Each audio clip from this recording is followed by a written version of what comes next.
Bonjour à tous, c'est Aewak et avant de commencer cette émission, j'aimerais insister sur un certain détail. Mes critiques ne sont pas là juste pour juger, ils sont aussi un moyen pour vous de découvrir de nouveaux mangas, d'où le principal intérêt de la chaîne. Ça peut se résumer en une présentation accompagnée d'un avis sur le manga. Aujourd'hui ce sera un shoujo, mais avant ça, je lance l'introduction. Allez, jingle!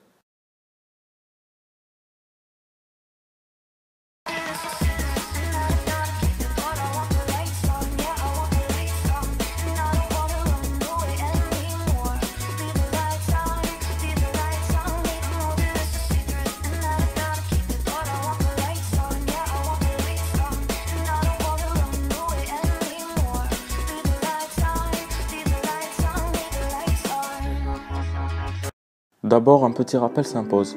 Les mangas shoujo s'adressent à un public féminin, particulièrement les préadolescentes. On y distingue deux principaux genres.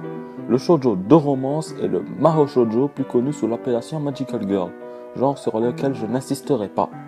My Little Monster, en japonais Tonari no Kaibutsu-kun, qu'on peut traduire en français par Le monstre assis à côté de moi, est un manga écrit et dessiné par Robiko et paru dans le Dessert Magazine depuis 2008. Tonari no Kaibutsu-kun nous montre le quotidien de Shizuku Mizutani, une fille qui ne pense qu'à ses études et à son avenir, rien d'autre. Elle a toutefois une tâche, celle d'apporter ses devoirs et cours à Haru Yoshida, qui lui est, à l'inverse de Shizuku, quelqu'un qui agit avant de réfléchir, ce qui a valu à Haru de faire beaucoup de bourdes et donc de se faire envoyer de l'établissement suite à une bagarre. Son rêve, c'est d'avoir des amis. Il voit alors en Shizuku sa première amie et amour. C'est alors que débute une love story qui bouleverse le quotidien passif de Shizuku. Ce manga fait partie, selon moi, de cette catégorie de love story assez particulière et originale, au même titre que Ottoman ou Ouran High School Host Club. En effet, selon moi, la plus grande qualité du manga reste la personnage principale, Shizuku, qui n'est pas du tout cliché. Je m'explique, elle n'est pas le genre de fille nunuche à tomber dans les bras du mec beau et populaire. Elle prend son temps et réfléchit, ce qui fait qu'on s'intéresse au personnage de l'intérieur. Au sens figuré, bien sûr, car en ce qui concerne le sens propre, il y a les hentai.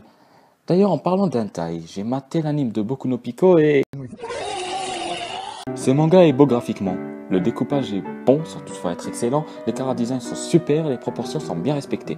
La love story, elle, est très bien mise en scène grâce aux expressions de Shizuku, qui en disent plus sur ses sentiments que son fort intérieur, du fait qu'elle ne soit pas aussi timide qu'une héroïne de shoujo ordinaire. Haru, quant à lui, est une kaira bagarreur mais avec un très bon fond, ce qui m'a brièvement rappelé GTO avec Onizuka, le voyou au bon cœur. On le voit à travers de nombreux gags qui font bien leur effet à travers certains personnages secondaires attachants dont Natsume la geekette et Sasayan le sportif. Ce manga tire sa plus grande force de ce mélange très subtil de réflexion, de détente, de romance ainsi que d'action. On ne s'ennuie pas en le lisant.